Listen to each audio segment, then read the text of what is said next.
সময় সংলাপে স্বাগত জানাচ্ছি। আমি তুষার আব্দুল্লাহ। সময় সংলাপে আজ আমার সঙ্গে যোগ দিয়েছেন কবি টোকন ঠাকুর। স্বাগত সময় সংলাপে। টোকন ভাই, আমি আপনার কাছে জানতে চাই যে গ্রামে এবং নগরে বৈশাখ, বর্ষবরণ, বাংলা গ্রামও দেখেছেন। আমি গ্রামে বড় হয়েছি এবং গ্রামের মেলায় অভিজ্ঞতা আছে। সেই সব মেলা থেকে কেনা জিনিসপত্র, সেসবের অভিজ্ঞতা যেমন আছে, আবার একই সঙ্গে শহরে এসে বৈশাখের উৎসবের পালন দেখা, কিছুটা অংশগ্রহণ চারুকলা ইনস্টিটিউটের ছাত্র হিসেবে মঙ্গল শোভাযাত্রা থেকে শুরু করে বৈশাখী অন্যান্য কার্যক্রম, পটপটারি কাজ, আমরা পটচিত্র, এসবের কাজের সঙ্গে দুটোই দেখেছি। গ্রামটাকে একটু বিস্তারিত জানতে চাই।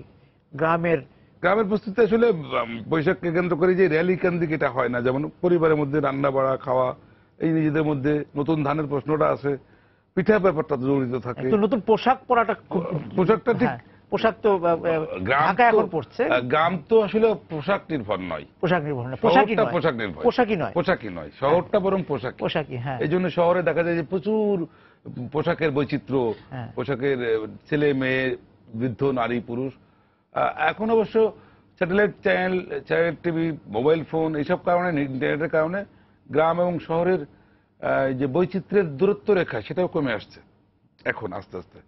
আজকের বাস্তবতায় বলা যায় যে বৈচিত্র্যের যে দূরত্ব রেখা গ্রাম এবং শহরের, সেটা কিন্তু অনেকটাই কমে যাচ্ছে নেটের কারণে বা আজকের যোগাযোগ ব্যবস্থার কারণে, বা নগর গ্রামে পৌঁছে যাওয়ার কারণে, নগর গ্রামে ঢুকে পড়ার কারণে, সেসব কারণে বলা যেতে পারে বৈচিত্র্যটা কমে যাচ্ছে। কিন্তু সেটা প্রতি বৈশাখটা আমাদের ঢাকা শহর থেকে নতুন করে আবার গ্রামের দিকে যাচ্ছে। কারণ এই বছরে আমরা জানি যে মঙ্গল শোভাযাত্রা জেলা জেলায় সংস্কৃতি মন্ত্রণালয় তাদের কার্যতালিকায় নিয়েছে, অর্থাৎ জেলা শহরে যাচ্ছে। এবং মঙ্গল শোভাযাত্রা তো শুরু হয়েছিল সে জেলা থেকে, যশোর থেকে আমাদের ভাস্কর আর্টিস্ট মাহবুব জামাল শামীম ভাই, উনি ওনার 2-3 জন বন্ধুকে নিয়ে, হিরণময় চন্দ্র, মোখলেসুর রহমান, তাদেরকে নিয়ে করলেন যশোরে প্রথমবার। পরের বার ঢাকা চারুকলা ইনস্টিটিউটে এটা করার জন্য যখন উনি প্রস্তাব তুললেন, তখন আবার 2 ভাগ হয়ে গেল। কিন্তু চারুকলার প্রশাসন এক গ্রুপ বলছে যে এটা করা যায়, ভালো হবে, আর বলছে না, এটা কেন হঠাৎ করে করবো আমরা। শেষ পর্যন্ত ভোটাভুটিতে করার পক্ষেই জয় হলো, এবং তারপর থেকে এটা 1988 সাল থেকে, তারপর থেকে এটা কন্টিনিউ করছে। এখন তো এটা জাতিসংঘ, ইউনিসেফ পর্যায়ে, আমার ধারণা যে ইউনেস্কো এটা গ্রহণযোগ্যতার ভিত্তিতে এটা পৃথিবীতে একটা স্বীকৃত একটা জার্নি, কার্নিভাল জার্নি হিসেবে স্বীকৃত হয়ে গেছে। এবং যে মঙ্গল শোভাযাত্রা হচ্ছে, এবং এই মঙ্গল শোভাযাত্রার পাশাপাশি আমি চারুকলার কথাই যদি বলি, মঙ্গল শোভাযাত্রা শুধু চারুকলা কেন্দ্রিক প্রথমে শুরু হয়, কিন্তু পরবর্তীতে কিন্তু এই রাজধানীতেও কিন্তু আর শুধুমাত্র চারুকলা ছিল না, সবাই এসে যোগ দেওয়া গ্রহণ করে ফেলেছে। অন্যান্য মানুষ, নগরবাসী, নাগরিকরা এটা গ্রহণ করে ফেলেছে, এটা বলা যেতে পারে। তারা গ্রহণ করেছে এবং বৈশাখ উপলক্ষে প্রস্তুতিটা নিচ্ছে তারা, পোশাকের, খাবারের, ছুটি ছাটাকে, পুরনো প্রিয়জনদের সঙ্গে দেখা হওয়া, মানে বৈশাখকে কেন্দ্রে একটা প্রস্তুতি চলছে। চৌরদ্দি উদ্যান, বাংলা একাডেমি, টিএসসি, দোয়েল চত্বর, চারুকলা ইনস্টিটিউট, শাহবাগ, এই অঞ্চলটা বলা যেতে পারে বাঙালির বৈশাখের একটা মিলন মেলা হয়ে গেছে। আরেকটা জিনিস যে বাঙালি বলতে আসলে এক কথায় বলা যেতে পারে মোটা দাগে হিন্দু মুসলমান, বাঙালি হিন্দু, বাঙালি মুসলমান। ঈদ, পুজো, 2 রকমের উৎসব আছে, কিন্তু বৈশাখ আবার আসলে বাঙালি হিন্দু, মুসলমান, বৌদ্ধ, খ্রিস্টান, বাঙালি খ্রিস্টান সবাইকে যোগসূত্রের মধ্যে এনে আমাদের সামনে বোধহয় বা পৃথিবীর সামনে তারা উপস্থাপিত হচ্ছে। এবং এই মঙ্গল শোভাযাত্রায় যদি আমরা একটু থাকি, মঙ্গল শোভাযাত্রায় যে প্রতিবার তো নানা মোটিভ ব্যবহার করা হয়, এবং সেটা দিয়েও কিন্তু সারা বছরে আমরা কেমন থাকলাম, আমরা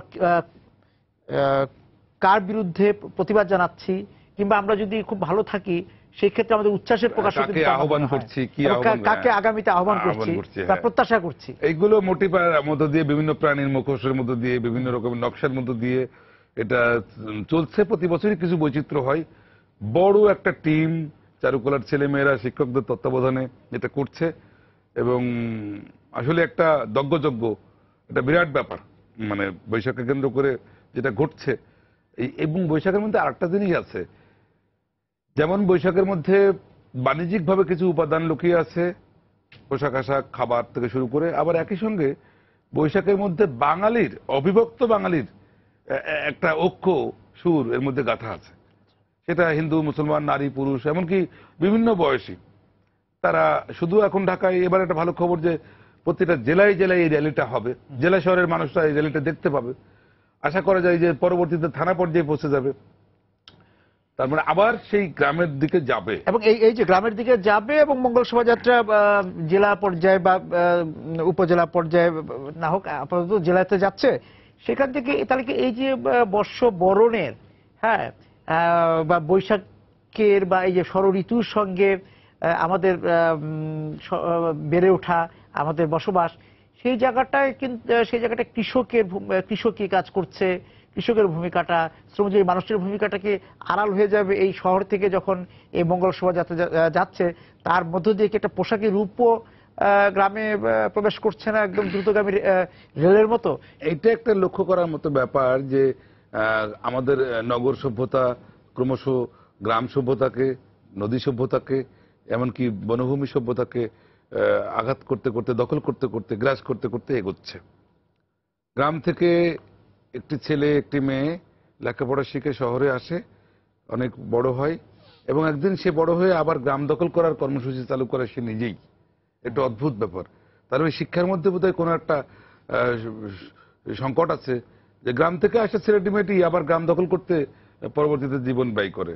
আমার মনে হয় সেটা যারা নগর থেকে এই বৈশাখকে নিয়ে যাচ্ছি, সেখানে একটা সতর্কতার প্রশ্ন রাখা দরকার। একদম সরকারিভাবে সংস্কৃতি মন্ত্রণালয়, বৈশাখী কমিটি যারা কাজ করছে, যে তাদের যেন গ্রামগুলো এই বৈশাখী উৎসব গ্রামে ফিরে আসার মধ্য দিয়ে গ্রামগুলো যেন আরো ক্ষতিগ্রস্ত না হয়, সেটা কিভাবে লক্ষ্য রাখা যেতে পারে।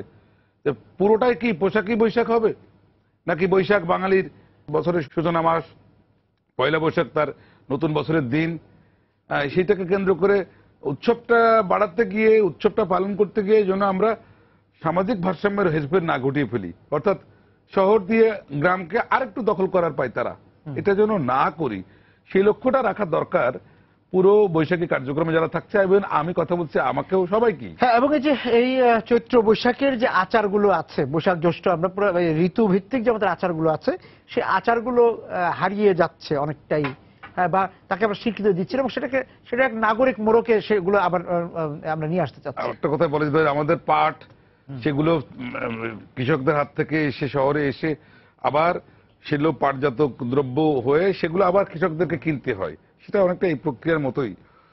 তো এর মধ্য দিয়েও আমার মনে হয় যে বৈশাখকে কেন্দ্র করে এখনো গ্রামের মধ্যে কিছু মানুষ, কিছু প্রতিষ্ঠান বলতে দোকান, কিছু বাড়িঘর, কিছু পুরনো মানুষ বাংলা পঞ্জিকা ব্যবহার করে বৈশাখকে কেন্দ্র করে চলে।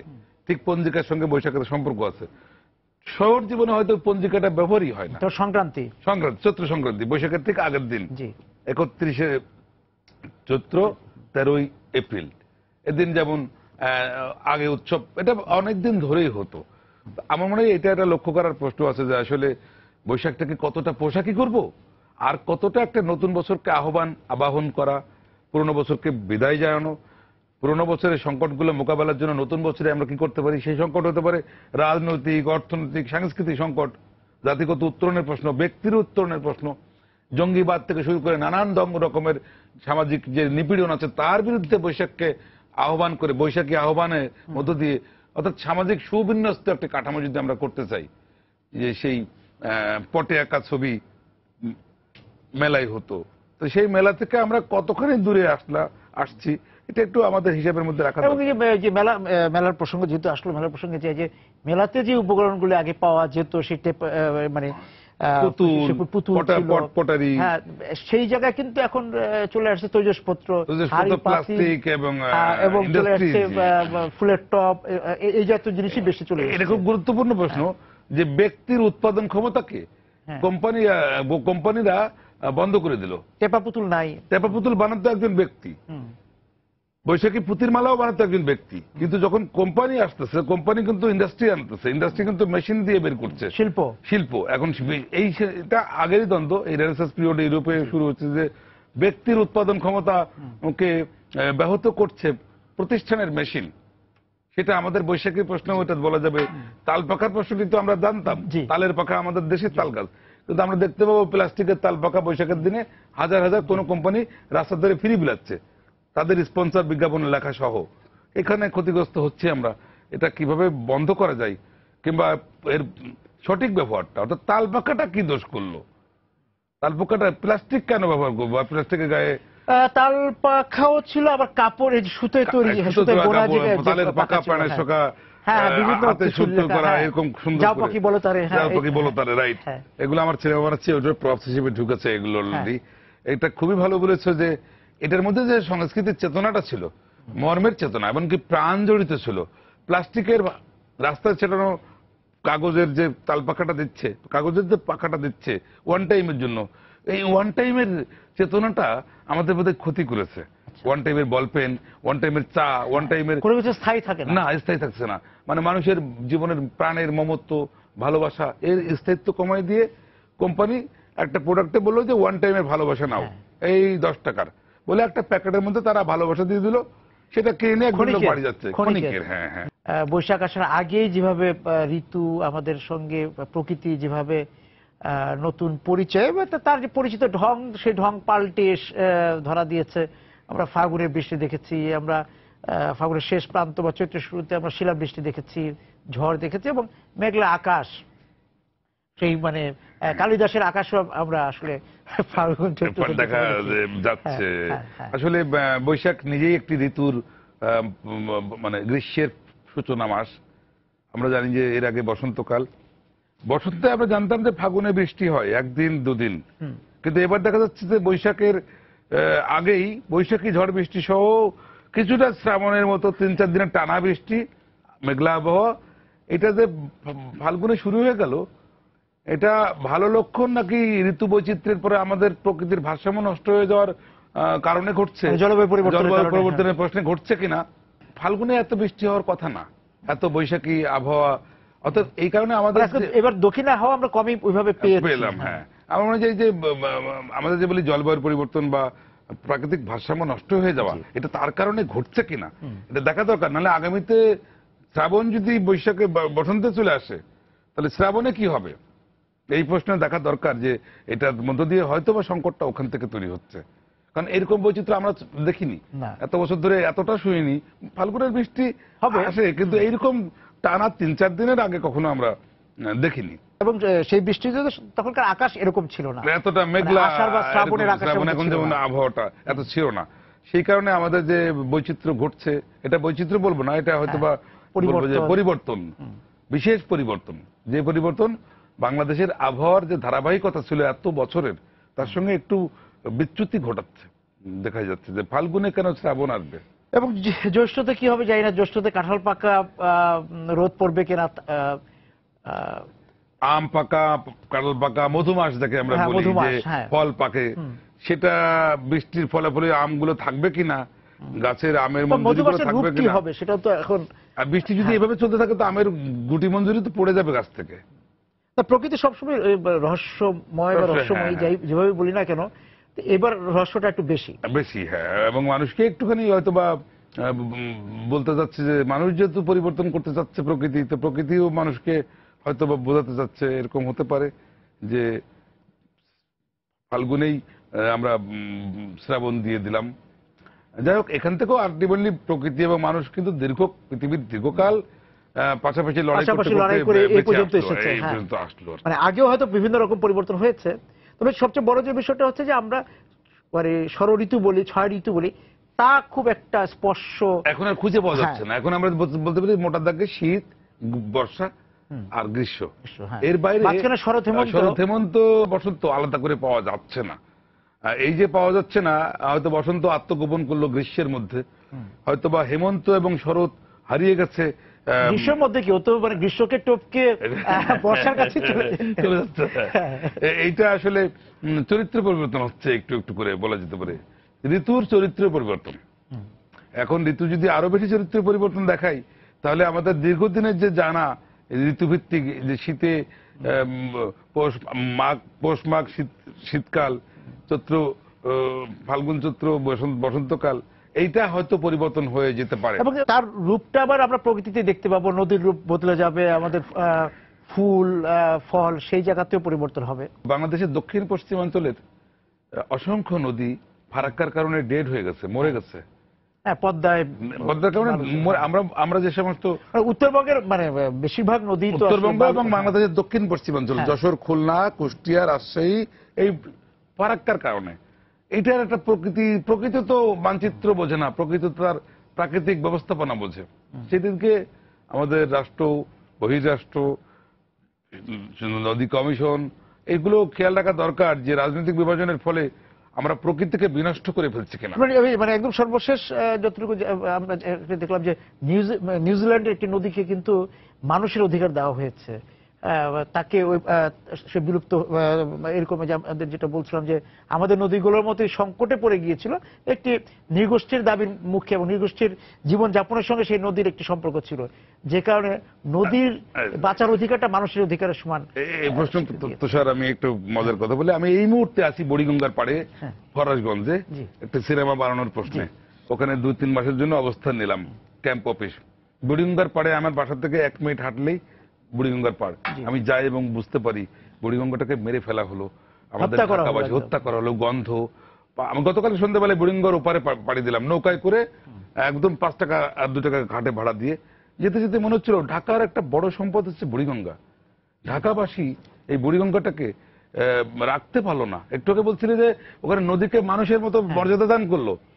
হ্যাঁ, আমাদের যে কুড়িগ্রামে বুড়ি তিস্তাকে বাঁচানোর জন্য আন্দোলন হচ্ছে, যে বুড়ি তিস্তাকে বাঁচিয়ে রাখতে হবে। কুড়িগ্রামে আমরা জানি যে 12টি নদী আছে, অনেক নদী মানে প্রায় মরা পর্যন্ত এবং দখল হয়ে গেছে, দখল হয়ে গিয়েছে। তারপরে ময়লা দিয়ে, ড্রেনের সুয়ারেজ লাইন টেন দিয়ে নদীর প্রতি যে ভালোবাসা বা দরকার, নদী যে আমাদের জীবনের অংশ, এটা আমরা ভুলে গেলাম, নগরবাসী ভুলে গেল। যে আমরা উৎসব নিয়ে কথা বলছি, উৎসবের অংশ। এই দেশ তো নদীমাতৃক দেশ।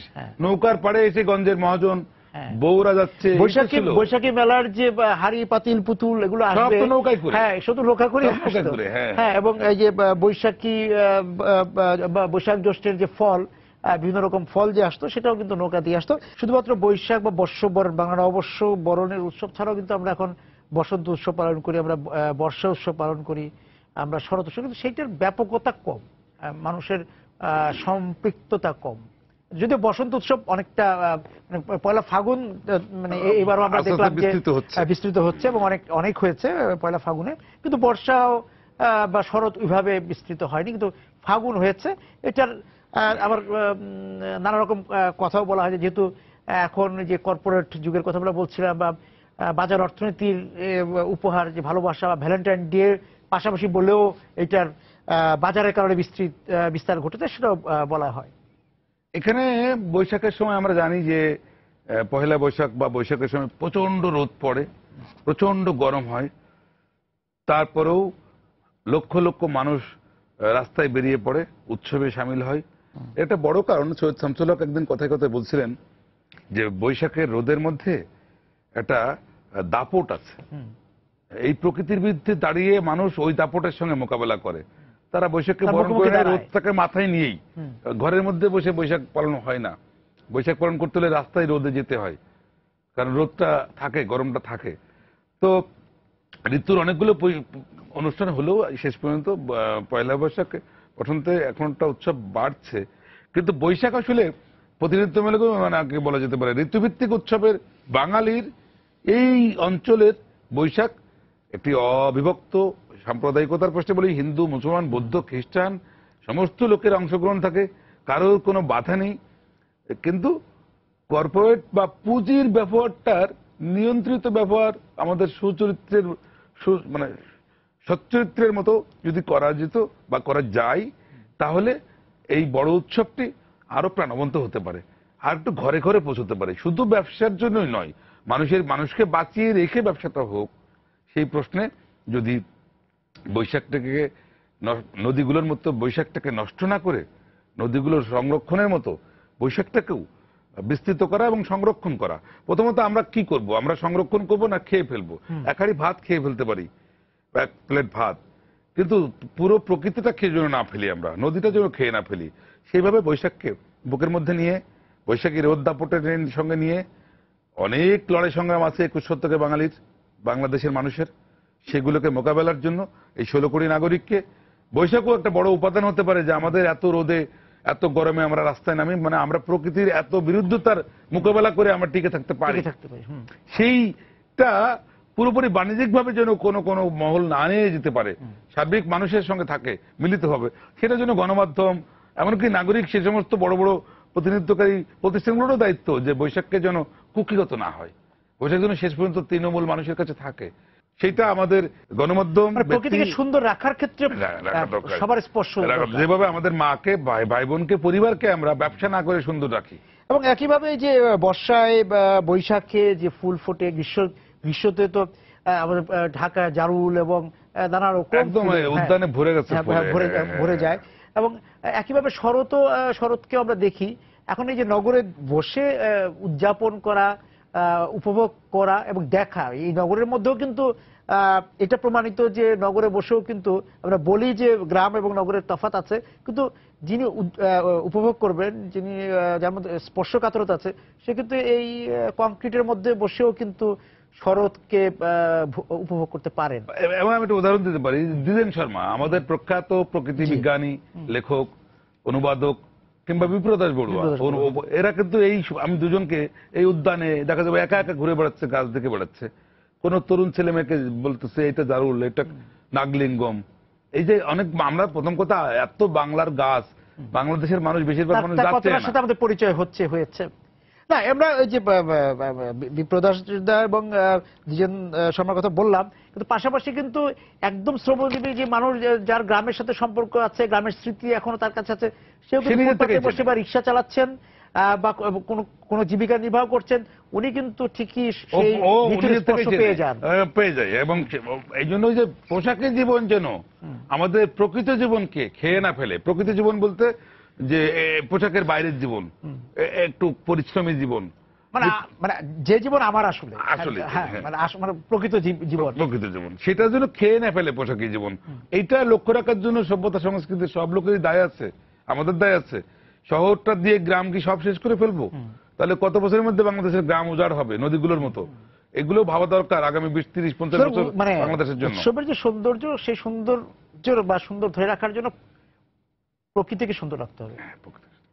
প্রকৃতি সুন্দর রাখতে বলে আমাদের ভবিষ্যৎ প্রজন্ম সুন্দর থাকবে। কারণ আমরা হয়তো চলে যাব, তারা এসে দেখবে একটা খাখার মধ্যে পড়ে গেছে, শুধু বইয়ে পড়বে যে বাংলাদেশ বা বুড়িগঙ্গা বলে একটি নদী ছিল, বুড়িগঙ্গা বলে নদী ছিল, বাংলাদেশে এত বৈচিত্র্যের ঋতু ছিল, এখন 3টা ঋতু খুঁজে পাচ্ছি না আমরা, অথচ আমাদের ঋতু ছিলই তো, শরতের মেঘ, হেমন্ত।